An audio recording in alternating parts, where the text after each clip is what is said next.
Bueno, continuando con nuestro club de lectura, estamos con el libro de Pecado y vamos a la segunda parte, que es verano de 1947.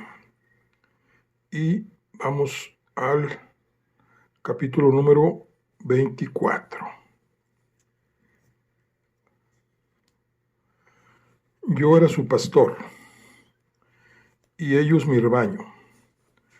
Era lo que yo pensaba y creo que ellos también a su manera. Cumplí con mi deber y más aún, soy humano y tengo mis defectos, pero creo que hice cuando pude, por mucho que alguien diga lo contrario. Eran unos salvajes, pero aunque se hiciesen los listillos y los tipos duros, en el fondo eran unos críos, niños, la mayoría. Claro que algunos eran unos auténticos sinvergüenzas, rebeldes y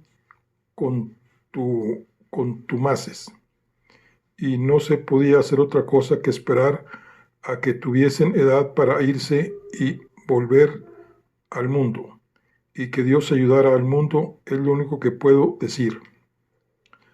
Hace unos 30, unas veces más y otras menos, el más joven tenía unos 7 años, el mayor 17, puede que 18. No hace falta añadir que los mayores eran los más difíciles de manejar. Tenían la piel tan dura que de nada servían las palizas, a no ser que los enviasen con el hermano Harkins, que era mi última opción. Harkins era un cabrón terco, tengo que decirlo. Se había criado en un orfanato, por lo que se podía pensar que sentiría un poco de compasión, pero en vez de eso, albergaba un rencor que vertía sobre los muchachos. Una vez golpeó con un palo de Hurley a Connors, el quincallero, que no tendría más de 9 o 10 años. No obstante, los quincalleros eran los más duros y podían sobrevivir a cualquier cosa, aunque el joven Connors por poco se muere cuando le echaron encima a Harkins. El padre de Connors y 2 tíos suyos fueron al colegio, pero el padre Muldoon, el director, los mandó a paseo. Muldoon no toleraba tonterías ni de los padres, ni de los parientes, ni de nadie. Nosotros teníamos nuestras propias leyes, y aunque Connors hubiese muerto, no habría sido el primero. Hubo 2 o 3 que perdieron. Ese era el eufemismo habitual. Los niños perdidos de la escuela industrial y reformatorio de Letterferry. No pregunté los detalles. Esas cosas no se hablaban. El edificio había sido un cuartel, y lo parecía, una especie de granero adusto de granito colgado en una roca sobre el mar. Que nadie me pregunte por qué había un cuartel ahí, en medio de la nada. De hecho, ni siquiera en medio, sino al borde de la nada, con la bahía a un lado y una marísima al otro que llegaba hasta Nepin, la segunda montaña más alta de Connemara. Los chicos la habían rebautizado la montaña Effin Claro.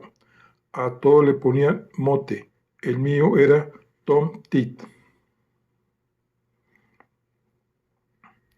A veces, por increíble que parezca, lo echo de menos.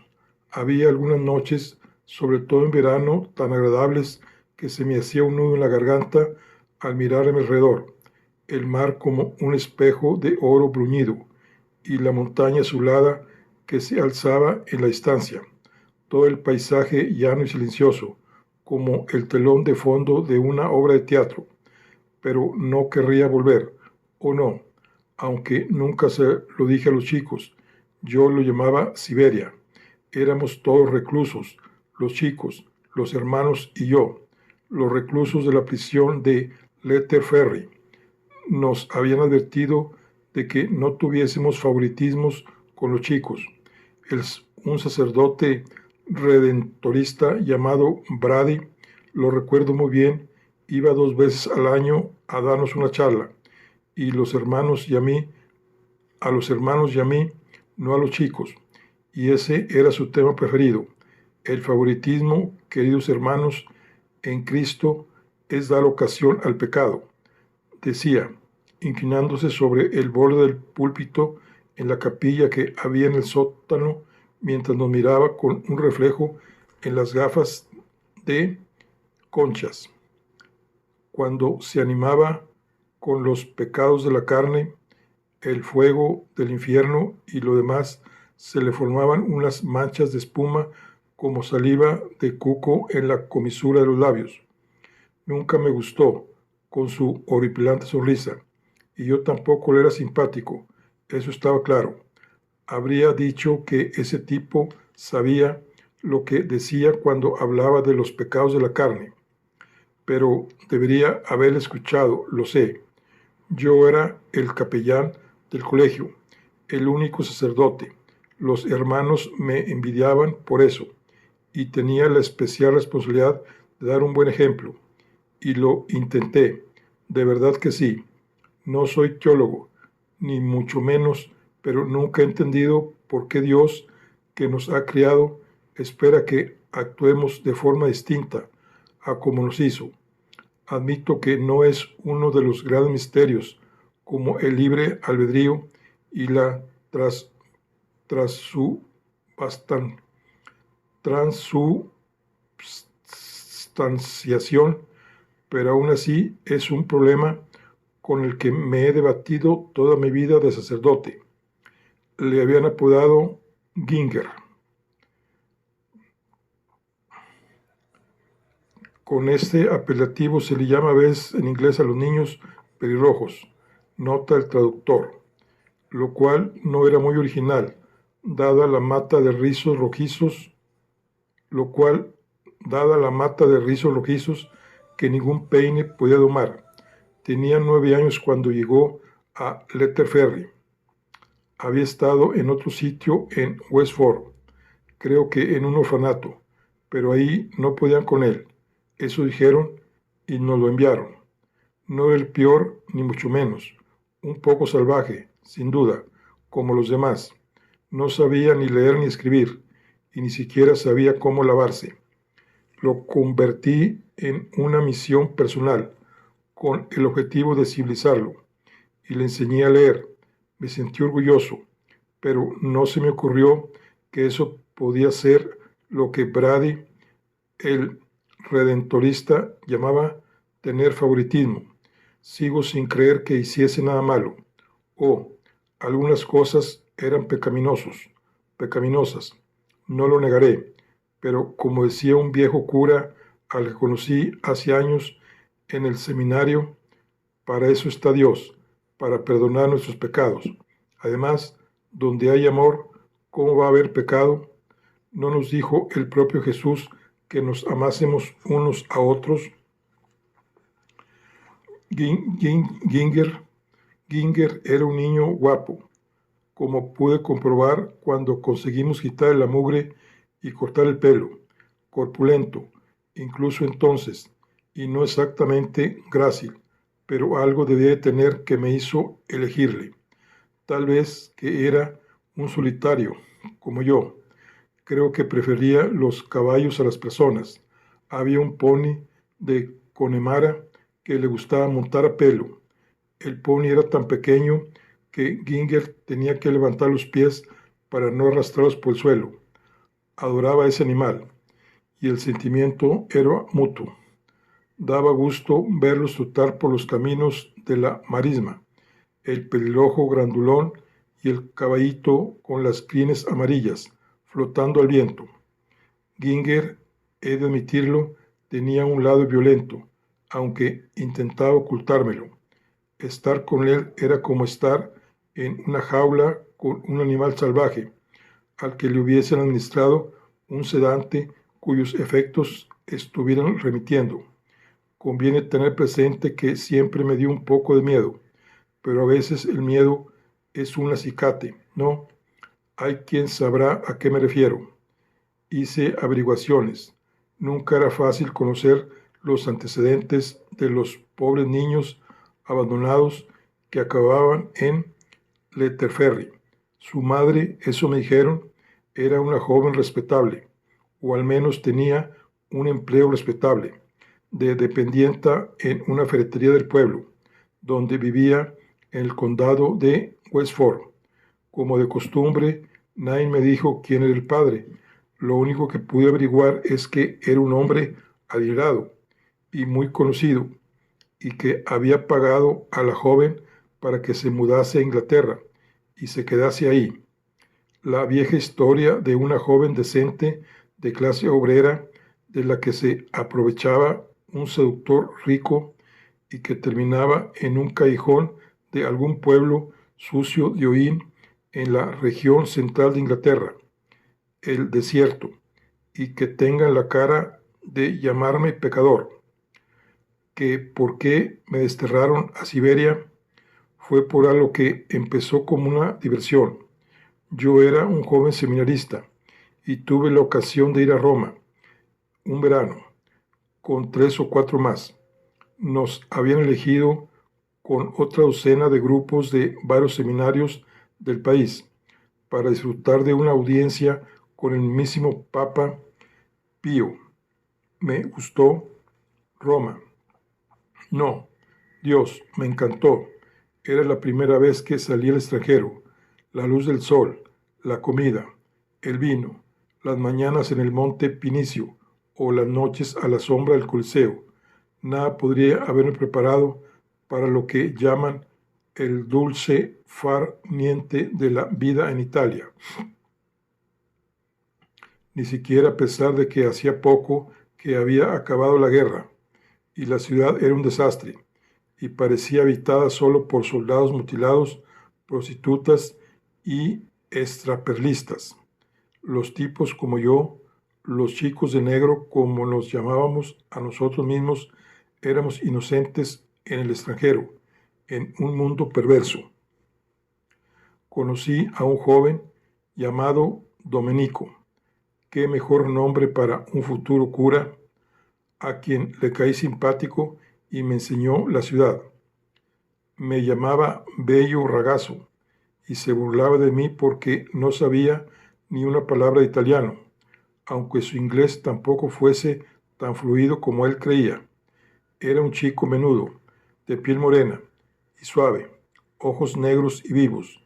Yo siempre había pensado que las palabras ojos risueños eran solo una expresión, hasta que conocí a Domenico y rizos negros que le caían sobre la frente. Años después vi una reproducción de un cuadro de Caravaggio. Creo que era con una figura al fondo que era idéntica a mi amigo romano. Fuimos juntos a todas partes, al Vaticano, por supuesto, al Panteón, al Foro y a la Villa Medici, a todos los sitios que valía la pena visitar. Domenico sabía tantas cosas y tenía tantas ganas de enseñármelas que lo mismo podría haber sido un guía profesional. Y no solo íbamos a hacer turismo. Me llevó a cafés y a restaurantes que no conocían los turistas y donde comimos verdaderas comidas italianas. No, esos horribles platos de pasta, como decía Domenico, que servían a la gente a precios vergonzosos en los lugares más populares cerca de las escalinatas de la Plaza de España y la Vía Veneto.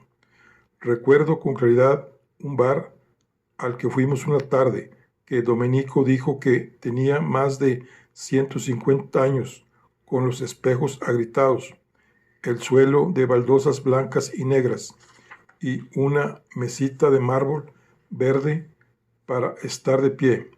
Nos tomamos un vaso de vino de Frascatí cada uno, fresco y casi incoloro, y un plato de queso parmesano entre los dos. Nada más, aunque la ocasión fue uno de los mejores momentos de mi vida, antes o después, No es raro, solo una copita de vino y un poco de queso y me sentí en el cielo. Luego cometí un error. Una noche, Domenico y yo nos vestimos de paisano y me llevó a un garito en un callejón del Trastevere, al otro lado del río. El lugar estaba abarrotado y lleno de humo. En aquellos tiempos, los italianos solo fumaban cigarrillos norteamericanos. Camel y Lucky Strikes estaban de moda, y olía a desagüe, sudor y ajo. Bebí demasiado chinatí y acabé con uno de los cuartos del fondo, con un colchón sucio en el suelo y un niño que no tendría más de 11 o 12 años, aunque por muy joven que fuese, no tenía nada inocente. El caso es que la policía hizo una redada. Buscaban a un extranjero que había matado a una niña, y cuando quise darme cuenta, me encontré en una comisaría, sin Domenico, intentando explicar que era un seminarista irlandés y que no había matado a ninguna niña. No me creyeron por cómo iba vestido. A esas alturas ya estaba sobrio. Al final llegó un sacerdote del colegio irlandés, un grandulón de Kerry, con la cara colorada, que respondió por mí y me sacó de ahí después de 2 horas sin dejar de hablar y me llevó al convento cerca del Circo Máximo, donde me alojaba. Inocente de mí, pensé que eso sería todo, pero por supuesto me enviaron a casa deshonrado. Nunca llegué a ver al Papa, aunque me avergüenza decir que fingí haberlo visto, y me llamaron al palacio del arzobispo en Dublín para que me echaran una reprimienda John Charles en persona. Lo peor no fue que me hubiese ido de juerga, me hubiese emborrachado y me hubiera puesto en evidencia delante de un montón de italianos. A su excelencia, extranjeros le traen sin cuidado, sino que la policía italiana, en la que había muchos comunistas, me hubiesen pillado en una situación comprometida y que funcionarios al más alto nivel en el Vaticano hubiesen tenido que intervenir para ocultar la noticia del periódico. Todo esto me lo explicó su excelencia, con los labios finos, lívidos de rabia. Se despachó a gusto y yo salí del palacio escarmentado.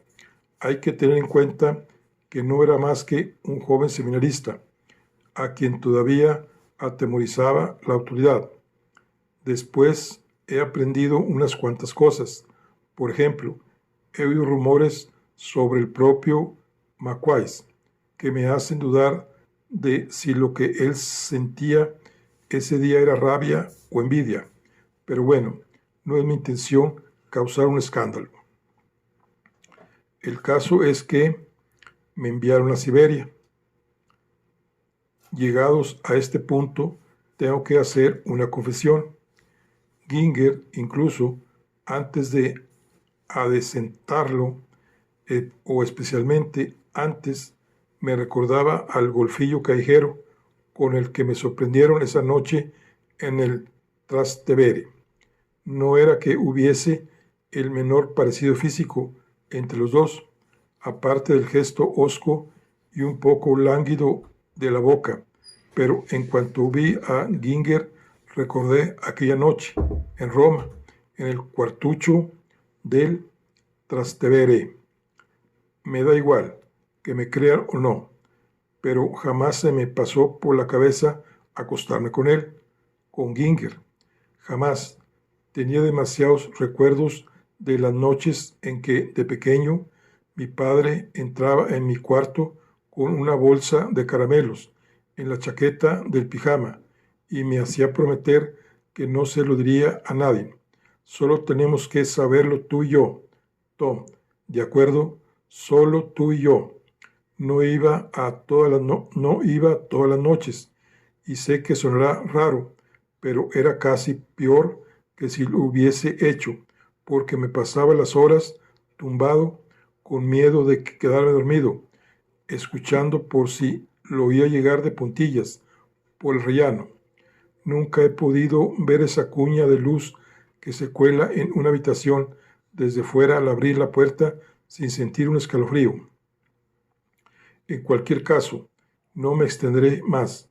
Solo quiero que quede claro por qué nunca me habría metido en la cama de Ginger. No habría podido imaginarlo tumbado en la oscuridad, como hacía yo, sujetando la sábana como si fuese el borde de un precipicio sobre un río de aguas turbulentas o un bosque en llamas. No, no podría haberle hecho eso. Contaré cómo fue, y esta vez espero que me crean. Teníamos que disciplinar a los chicos, y teníamos que hacerlo nosotros. De lo contrario, no nos quedaba otra alternativa que enviarlos con Harkins, y yo no iba a dejar que Harkins se acercara a Ginger. No me cabe duda de que algunos hermanos disfrutaban golpeando a los chicos con una vara, una correa o en ocasiones con los puños. Así hacíamos las cosas, justicia dura para todos. Recuerdo que había un hermano más joven, creo que se llamaba Morrison, que durante todo un año, desde que llegó a Letterferry, se negó a pegar a los chicos. Supongo que dirán que era un pacifista y estaba totalmente en contra de los castigos corporales. Dios mío, he estado a punto de escribir de la pena capital. Ese año nos han llegado 2 gemelos quincalleros, los Maugham, un auténtico par de matones. Mickey, a quien le faltaban un ojo, y esa era la única forma de distinguirlo del otro, que se llamaba Jamesi, era el peor de los dos, y un día sacó tanto de quicio al hermano Morrison. Recuerdo que el pobre hombre llevaba todo el año aguantándolo, que perdió la paciencia, lo arrastró de la clase de carpintería al pasillo y le dio la mayor paliza de su vida. Y poco faltó para que Mickey perdiera también el otro ojo. La puerta de la clase de carpintería era de roble macizo y tenía 2 pulgadas de grosor. Los victorianos sabían hacer las cosas, pero cuentan que los puñetazos de Morrison y los gemidos de dolor de Mickey se oían como si los dos siguieran dentro de clase. Esa tarde, el pobre Morrison llegó avergonzado a lo que llamaban el común, donde los hermanos quedaban a echar un merecido trago después de la hora del té. ¿Y qué hicieron los demás sino dedicarle un aplauso solemne? Enhorabuena por haber recobrado por fin el juicio, le dijo uno de ellos. Supongo que sería Harkins. Y todos se levantaron y lo rodearon alzando los vasos para brindar y dándole palmaditas en la espalda. Supongo que era comprensible en cierto sentido. Teníamos que hacer piña y mantener a raya a los críos de la calaña de los gemelos Maugham. De lo contrario, habría reinado la anarquía. Me alegra decir que esa tarde yo no estaba. ¿Habría felicitado también al pacifista renegado? Espero que no, pero la verdad es que no estoy seguro. ¿Acaso no nos habían lavado el cerebro a todos por igual? En cualquier caso, aquí acaba la digresión. Lo cierto es que de vez en cuando tenía que darle un golpe a Ginger, porque no era ningún ángel, eso seguro. ¿Cómo iba a hacerlo después de lo que había visto y sufrido en su corta vida? La desgracia que debería enseñarnos a ser decentes unos con otros nos convierte en animales. No sé si debería parar aquí, no sé si tendré estómago para continuar, pero le debo a Ginger y a mí mismo contar las cosas tal y como ocurrieron. Sin confesión no hay perdón, aunque me he dicho, no me temo por ser un gran pecador. No obstante, sé que eso debe decidirlo el buen señor. Lo malo era que Ginger, cuando le pegaba, parecía tan, no sé, tan vulnerable, tan pequeño, tan frágil, aunque no fuese pequeño ni tuviese nada de frágil, que cualquiera con un poco de corazón se habría apiadado de él y le habría consolado. Un niño al que han hecho daño es tan conmovedor.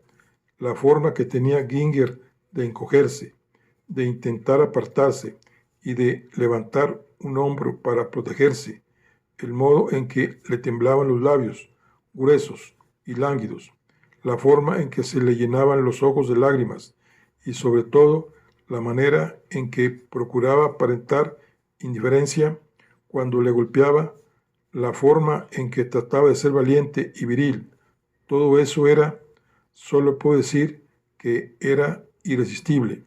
Así que tenía que abrazarle y tocarle, porque quería que se sintiera mejor. Después, claro, me enfadaba, me irritaba, que se hubiese portado así y me hubiera forzado a hacer lo que había hecho, y tenía que golpearlo otra vez para intentar que dejase de ser como era. Y entonces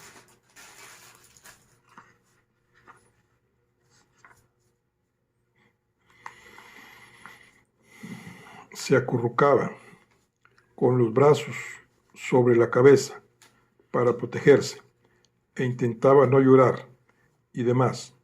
Y todo volvía a empezar y seguía hasta que los dos acabamos exhaustos y cesaba hasta la siguiente ocasión. Espero que quede claro lo que pretendo decir. Era un círculo interminable. Primero el pescozón en la oreja o la bofetada en la cara. Luego se apartaba, se encogía y contenía lágrimas, así que tenía que abrazarle. Un círculo que no podía romper. No, no era culpa mía. No.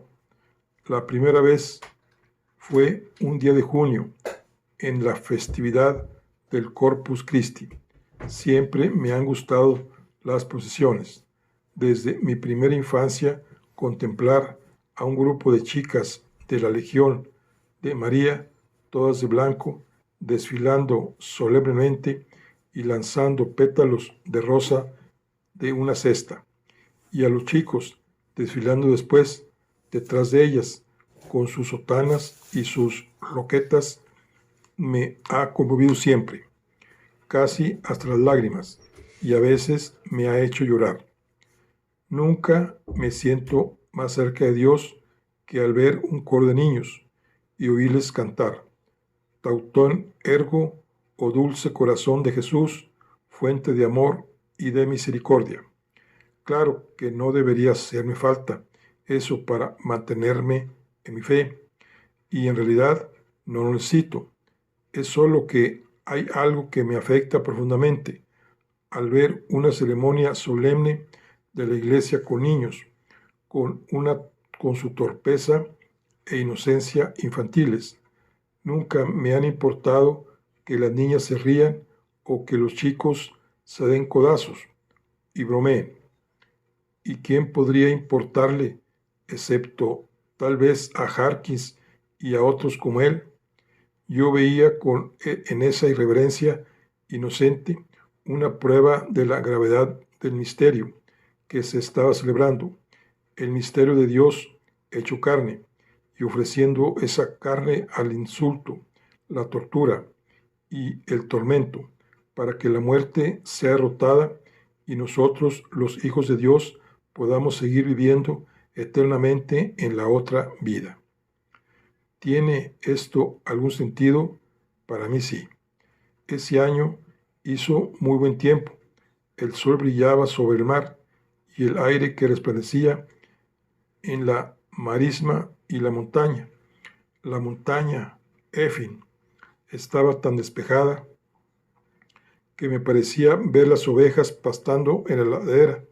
Había un coro de niñas de los pueblos y aldeas de los alrededores.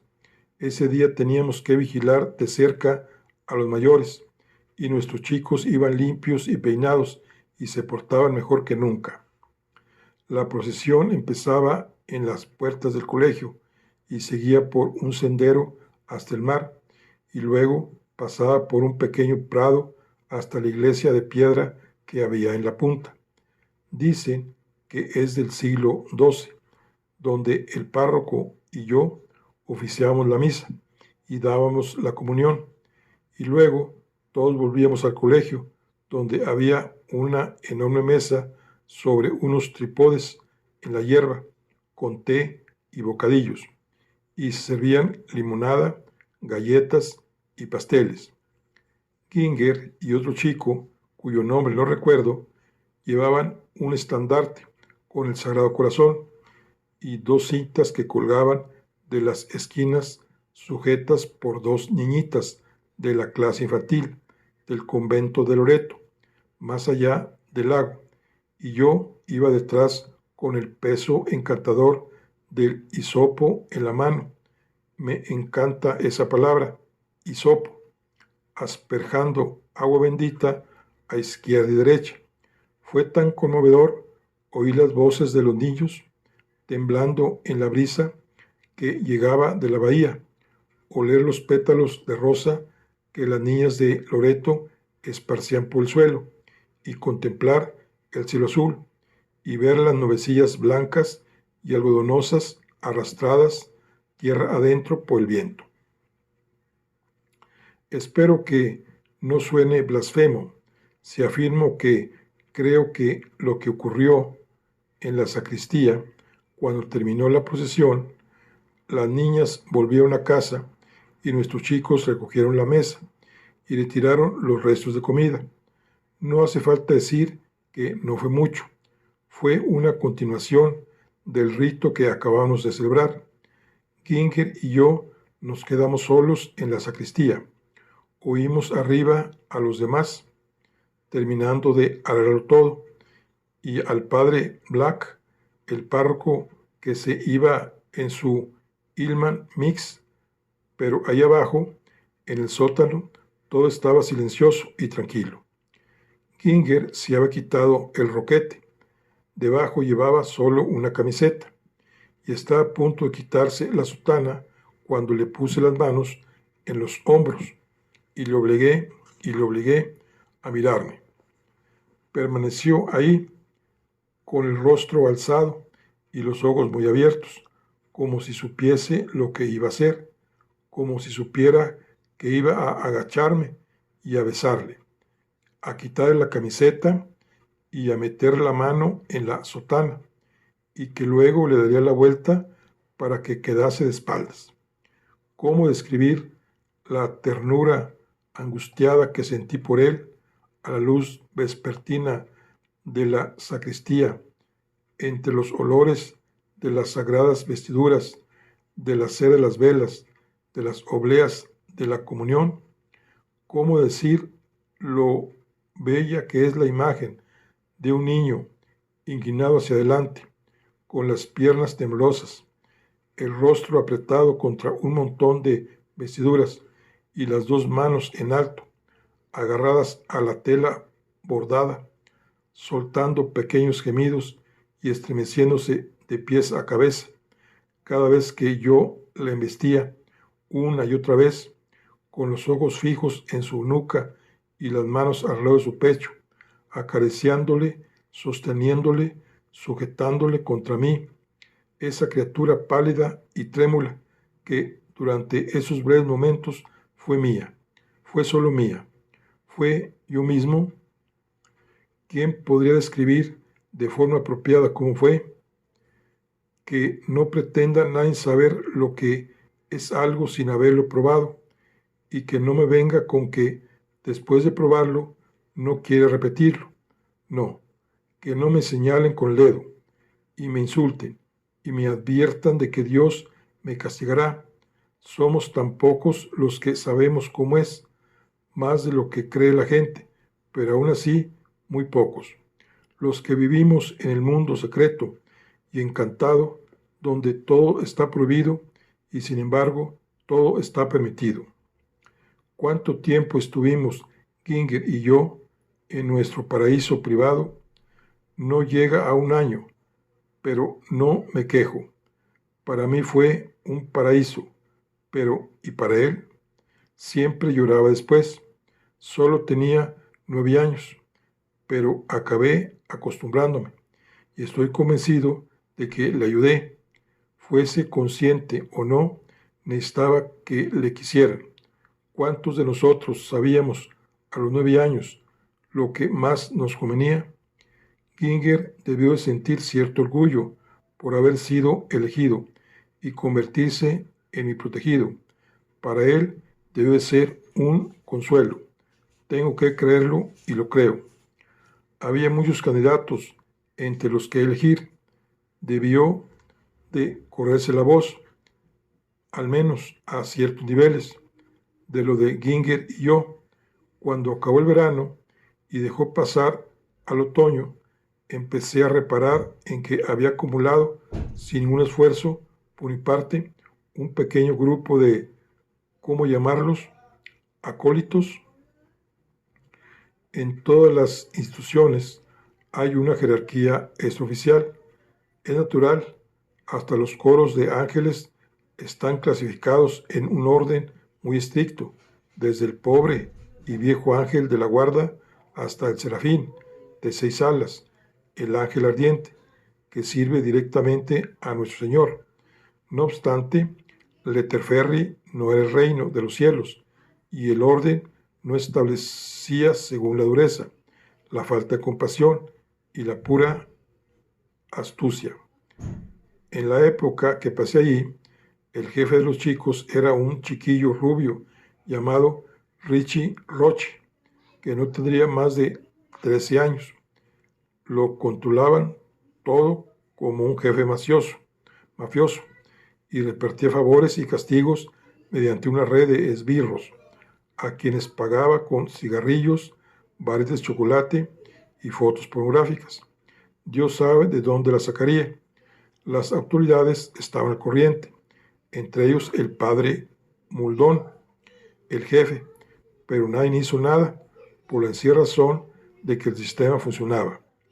Richie mantenía el orden y todo el mundo quería que hubiese orden y llevar una vida lo más tranquila posible. No solo los hermanos y los chicos, sino los verduleros, los vendedores de periódicos y los dueños de las tiendas de dulces que abastecían al colegio y sacaban pingües beneficios. De hecho, a veces he pensado que Richie y el hermano Muldoon estaban compinchados. De ser así, no me sorprendería en lo más mínimo. El sol, el Señor y sus serafines actúan de formas desconocidas para el común de los mortales. De todos modos, por debajo del nivel de Richie y sus matones, había un grupo de una media docena de criaturas desdichadas que se arrastraban como ratones y consagraban todas sus energías a pasar desapercibidos y evitar los abusos que se producían. Esos eran a quienes yo resultaba tan simpático. Me sonreían por los pasillos, se ofrecían a hacerme recados y trabajaban más que nunca en las clases de apologética que impartía los sábados por la mañana. Tengo que decir que eran todos unos putitos y por supuesto yo no quería saber nada de ellos, salvo cuando se presentaban alguna ocasión demasiado buena para desaprovecharla. Había un crío con ojos de cordero, degollado, a quien arrinconaba a veces en el cuarto de las calderas y le daba lo suyo contra las tuberías del agua caliente, solo para enseñarle que si te pasas el día pidiendo algo, antes o después acabarás consiguiéndolo y tal vez no te guste tanto como imaginabas. Pero por lo general dejaba a los ratones en paz. ¿Acaso no tenía con Ginger? No siempre era tan complaciente como había imaginado. Después de todo, yo lo tenía a él, pero él me tenía a mí, y en un par de ocasiones tuve que recurrir a Richie para hacerle volver al buen camino. No hablaba directamente con él, pero había otros modos de hacerle llegar un mensaje. Richie era un granuja, inteligente, y sabía cuáles eran sus intereses. También sabía con exactitud hasta dónde podía llegar y cuándo parar. Él y su pandilla nunca le hicieron demasiado daño a Ginger, y las 2 o 3 veces que le dieron un repaso de mi parte, salió bastante bien librado, aunque, eso sí, después era mucho más sumiso. En esas ocasiones era cuando le trataba con más ternura, le masajeaba los golpes y era delicado con él en nuestras sesiones en la sacristía. Y a propósito, a menudo me he planteado por qué la sacristía era mi sitio favorito para los encuentros con Ginger. Debe ser algo relacionado con las vestiduras, el cuidado que tenía que poner de no estropearlas ni dejar manchas en ellas. Imagínate que un día el altar me hubiese dado la vuelta con una gran mancha blanca en la espalda de la casulla. Ah, sí, tengo que confesar una cosa más. La primera vez, el día de la procesión del Corpus Christi, usé una vela del altar con Ginger. Había una caja a mi lado y cogí una. Lo único que puedo decir en mi defensa es que también era la primera vez para mí y no sabía qué hacer. Supongo que también me dio miedo hacerme daño o hacerlo yo, pero no estuvo bien y solo lo hice esa vez con la vela. Ay, me he entristecido a recordar esa época tan maravillosa. Debería volver de visitar a Laterferre uno de estos días. El colegio sigue ahí, con más trabajo que nunca. Me han dicho que ahora hay casi 100 chicos y nunca se sabe lo que podría encontrar. Al fin y al cabo, Ginger no era único. Lo malo es que ya no me gustan tan jóvenes. Debe de ser el efecto de ir cumpliendo años. Voy cumpliendo 36 y además ahora tengo otro amigo, otro favorito, puede decirse.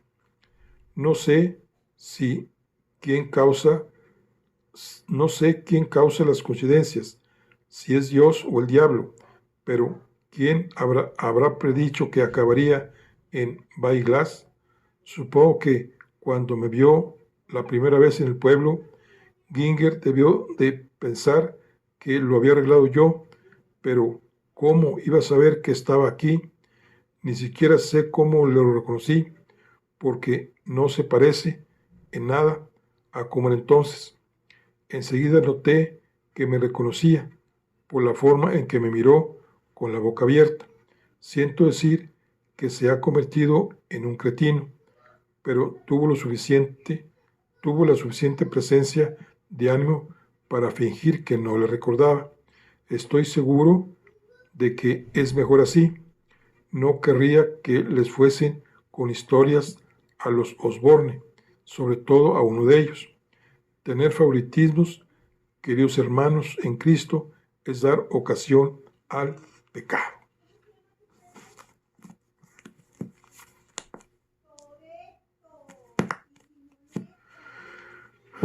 Bueno, esto fue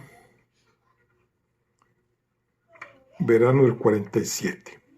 10 años después, invierno de 1957. Capítulo 25. Ya vamos con el final. Dice, la calefacción del Land Rover no funcionaba. Matty Moran, que suponía que entendía de máquinas, había quedado en arreglarla, pero no lo había hecho. Y Leticia se quejó del frío y quiso volver a la casa por una manta. Dominique, que estaba al volante, le advirtió que no la esperaría. Mientras pasaba el asiento de atrás, Strafford alzó la vista y se llevó una sorpresa al ver a Leticia entrar por la otra puerta. Habría preferido que se sentase con su hermano en el asiento delantero. No nevaba, pero estaba helado, como había predicho el coronel Osborne, y cuando salieron derrapando por el camino, oyeron el hielo que crujía debajo de las ruedas. ¿Dónde es la fiesta a la que van?, preguntó Strafford. En casa de los Jefferson, a las afueras de Camolín, respondió Dominique sin volver la cabeza. No sé por qué vamos, lo más probable es que sea horrible. Julián Jefferson es su mejor amigo, le confió Leticia a Strafford con un susurro teatral. Son sencillamente inseparables. Su hermano siguió con los ojos fijos en la carretera, girando el volante para evitar los trozos de hielo sucio desprendido que habían caído en las roderas. Los árboles se cernían sobre ellos a la luz de los faros, igual que derviches congelados. Jesús, María y José, qué frío tengo, se quejó Leticia, exagerando su acento irlandés. De esta no salimos, extraviados por esos caminos una noche de nieve y hielo como esta. Achis, achis.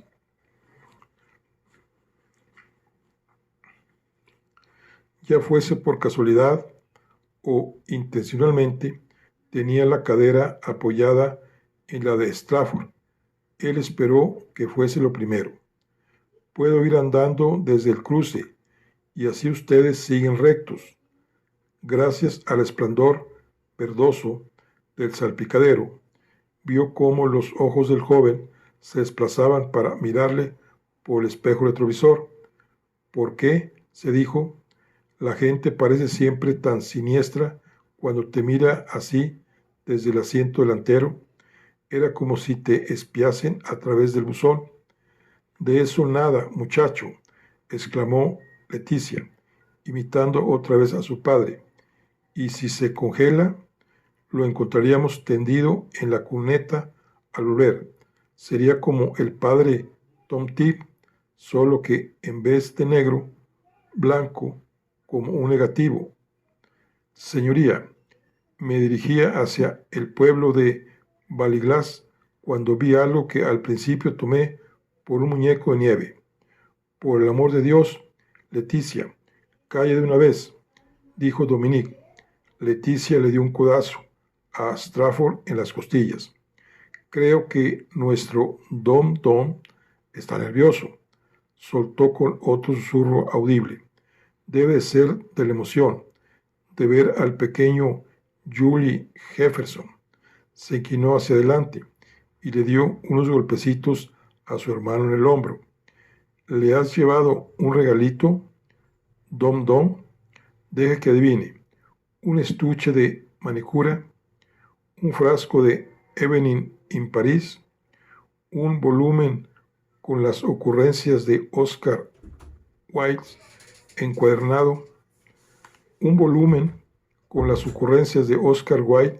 encuadernado en seda verde. Vamos, hermanito, dínoslo.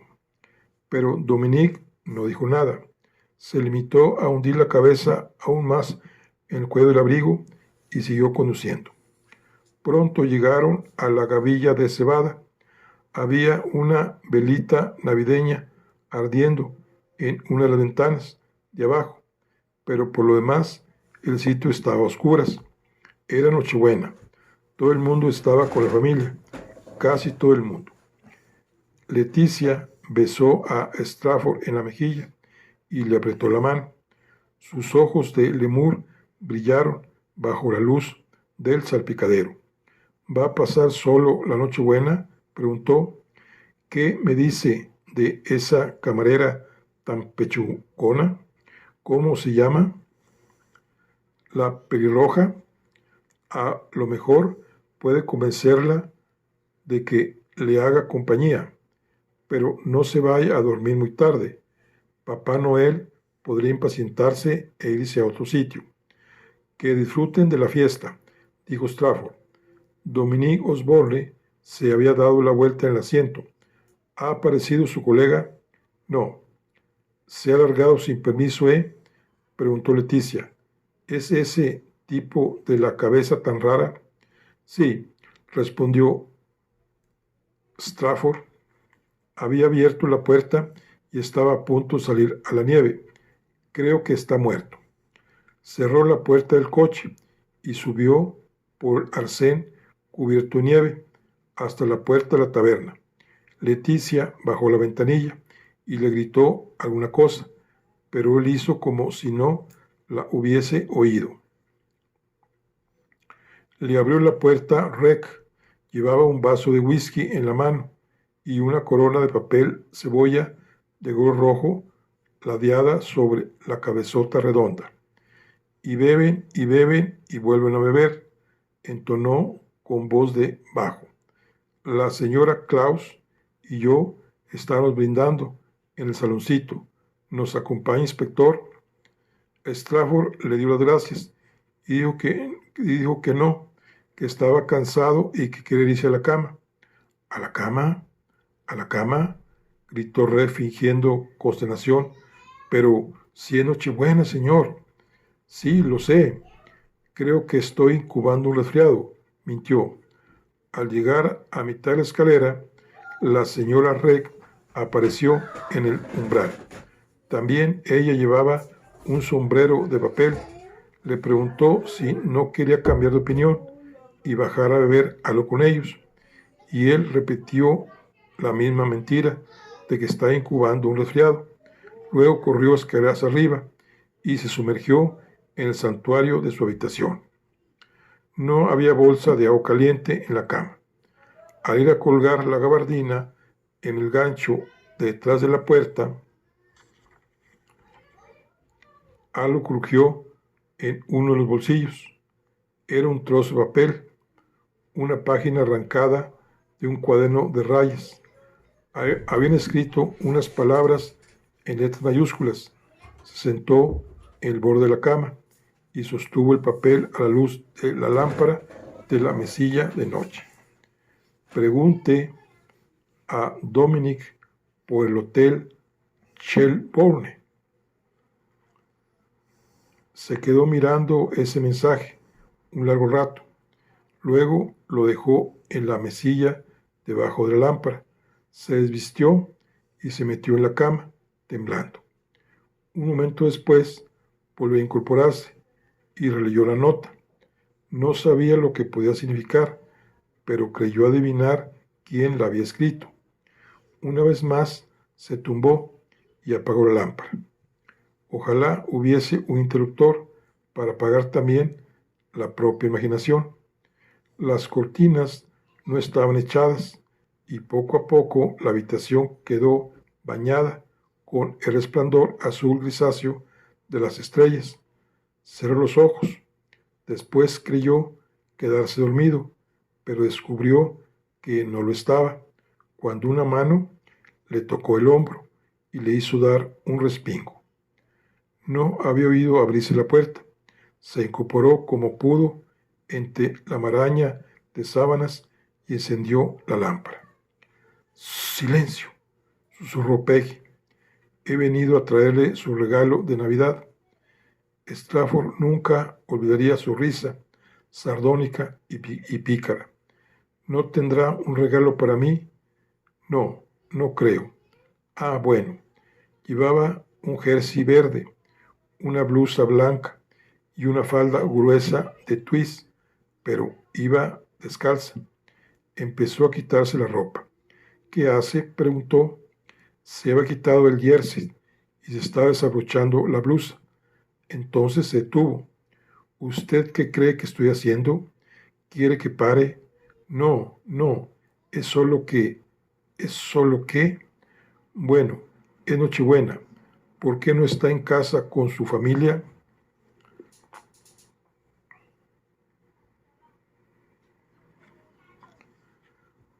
«Porque estoy aquí con usted». ¿Alguna objeción?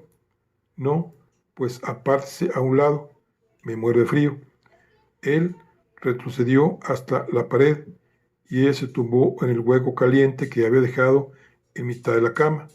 «Jolín», dijo, «¿cómo puedo haberme olvidado la bolsa de agua caliente? Tiene usted los pies helados». Le cogió la cara entre las manos y le besó. El sabor de su lápiz de labios le recordó a los caramelos que comía en la infancia. Ahora pensará que soy una fresca, dijo. La verdad es que no lo he hecho nunca. Quiero decir que nunca me he ido a la cama con un huésped. Peggy, ¿qué edad tiene? Se lo he dicho, 21. No la creo. Está bien, tengo 19, casi 20, pero no soy, ya me entiende. No es que, virgen, parece usted tonto. Lo siento, no pasa nada, dijo. Al notar el cuerpo de la joven contra el suyo, se le hizo un nudo en la garganta.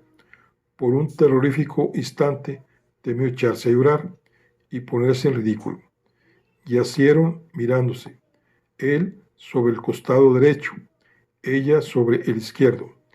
La joven se acercó y dejó que uno de sus pechos se apoyara en su antebrazo. Me gusta que no sea usted bebedor, dijo, no como ese Harbison. Dios, no para nunca. A propósito, la he estado buscando. No sé qué quería de un caballo. Oh Dios, no se preocupe, se ha ido. ¿Se ha ido? ¿A dónde? No sé. A su casa, supongo, si es que la tiene. La señora Reck dice que le ha dejado una nota. No se preocupe, me alegro de que nos hayamos librado de él. Por un momento, Strafford se quedó confundido, pensando en la nota que había encontrado en el bolsillo. No podría ser la de Harbison. Pero entonces, ¿qué? Bueno, al diablo con él. Ya lo meditaría por la mañana. Peggy se le acercó suspirando y entrelazó las piernas en torno a una de las suyas. ¡Ay! Gritó. Tiene las uñas muy largas. Lo sabía y no le vendría mal un corte de pelo. Lo que usted necesita es alguien que le cuide. Se rió. No me mire así. No le estoy pidiendo que se case conmigo. Oyeron la campana de una iglesia que llegaba a través de los campos. Debe de haberle caído bien a la señora R, dijo Peggy. ¿Por qué lo dice? Me ha pedido que le cambie las sábanas. Por lo general, solo plancho las viejas y las cambio una vez a la semana.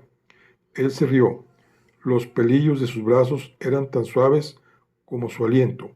Oh, Peggy, dijo. Ella temblaba. Le suspiró cálidamente al oído. Oiga, susurró, ¿tiene una cosa de esas? Ya sabe, ¿a qué me refiero? ¿Qué cosas? Dios, no tiene usted arreglo. Una funda, una goma. Oh, me temo que no. Lo siento. Oh, usted, una funda, una goma. Los condones eran ilegales en Irlanda, pero no habría llevado uno encima, aunque no lo hubiese sido. Las jóvenes alegres y complacientes como Peggy eran una rareza, o al menos lo eran en su vida. Pues olvídese de meterme la cosita. Le apretó la pierna con más fuerza entre las suyas. No se preocupe, hay muchas formas de despejar un gato. Volvió a besarle y se rió en su boca. Más tarde, encendieron la lámpara. Peggy se puso el jersey y se sentaron en la cama, con las piernas cruzadas, uno al lado del otro, y la manta sobre los hombros. Desde luego, hemos despejado al pobre gato, dijo Peggy con un suspiro de felicidad, y jugaron a las tabas con las perlas del collar de Peggy, cuyo cordel se había roto en algún momento de sus improvisados esfuerzos. Tuvo que enseñarle a Strafford las reglas del juego. Se empieza con estas, dijo. Se tiran por el aire las tabas. Imagine que las perlas son tabas y se cogen con el dorso de la mano. Luego se tira una y se recogen las otras una por una. Cuando están todas, acaba la primera ronda y se pasa a la siguiente. Pero las perlas falsas no servían porque rodaban y al final dejaron de jugar y volvieron a tumbarse de espaldas uno al lado del otro. ¿Sabía que en Mongolia también juegan a las tabas?, preguntó Peggy. ¿O es en el Tíbet? En uno de sus sitios. Lo he leído en una revista. Es increíble, ¿verdad?, que la gente juegue aquí y allá a pesar de lo lejos que estamos. Tarareó una canción en voz baja. Me encantaría ir a un sitio así, añadió, a la India o a China, a un sitio verdaderamente lejano. A lo mejor va algún día. Sí, claro, cuando las vacas vuelen. Guardaron silencio un rato. Luego Estrafo se volvió y contempló su perfil. Tenía un inicio de una rolliza papada. Gracias, dijo. ¿Por qué? Se inclinó hacia adelante y la besó en el hombro, apretando los labios contra su lustre lechoso. Por esto. Ah, bueno, no podía dejarle solo en Nochebuena. No, hizo una pausa. Hace mucho que conoce a ese amigo suyo que ha desaparecido. A Jenkins. Se tumbó de nuevo de espaldas y se quedó mirando el techo. No mucho. No, y yo no lo llamaría exactamente amigo. Trabajamos juntos. Ahora fue ella quien se volvió hacia él. Es usted muy solitario, dijo. Strafford la miró de reojo sorprendido. ¿Solitario? ¿Por qué lo dice? Porque es cierto. Lo veo en su cara. Trazó el perfil de su nariz, sus labios y su barbilla, con la yema del dedo. Debería buscarse a alguien. No es usted feo, aunque sea un poco flacucho, y cortarse las uñas, pero me gusta cómo le cae el pelo sobre la frente. Parece un chiquillo. Strafford no tardó en descubrir que Peggy roncaba. No le importó. La joven yacía apoyada a su lado, moviéndose y murmurando en sueños. Él apagó la lámpara y se quedó un largo rato mirando la noche, negruzca y azulada, y el cielo abarrotado de estrellas. Llevaba tanto tiempo viviendo en la ciudad que había olvidado cómo era el cielo de noche. En el campo también había olvidado el silencio, más opresivo que el zumbido nocturno más ruidoso de la ciudad. El pronóstico del tiempo había dicho que ya no nevaría más, pero que habría varios días de hielo y escarcha. Una Navidad blanca. Peggy se incorporó, murmurando sobresaltada en plena noche. Strafford le tocó el hombro y ella se tumbó otra vez. No sabía dónde estaba, dijo soñolienta. Volvió a pasarle la yema de los dedos por la cara, casi sin tocarle, como un ciego. Es usted amable, dijo, un hombre amable. Strafford soltó un suspiro. Era lo que siempre le decía Margarita, con cariño, pero no sin cierta tristeza. La amabilidad no era exactamente una cualidad excitante de un hombre, pero eso fue mucho antes de la noche en que le lanzó la copa de vino. Luego descubrió un lado suyo que no tenía nada de amable.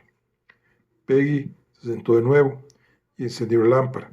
Tenía unos pliegues en las axilas que recordaban a los michelines de un bebé rollizo.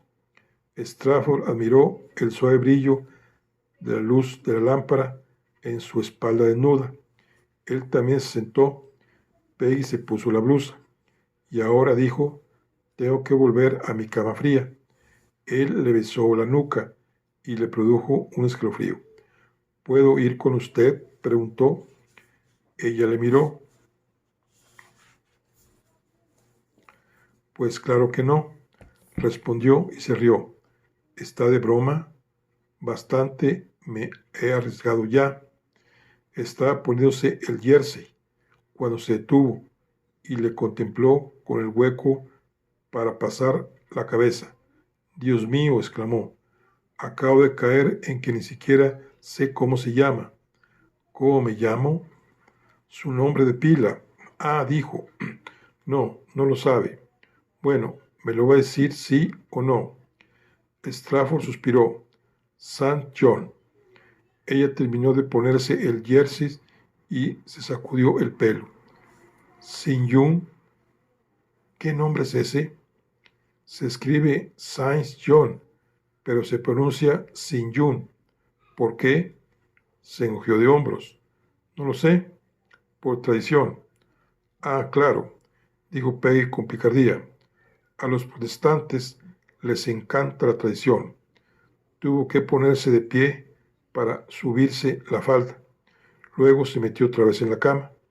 Deme un abrazo, dijo, antes de que vuelva a esa puñetera nevera de mi cuarto.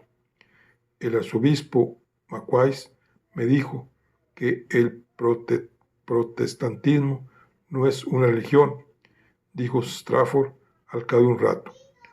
Otra vez estaban sentados envueltos en la ropa de cama, con la cabeza de Peggy apoyada contra su pecho. Entonces, ¿qué es? Quiso saber. Una reacción contra una religión, según el arzobispo. Ella se rió. Ah, muy típico del viejo chuleta fría.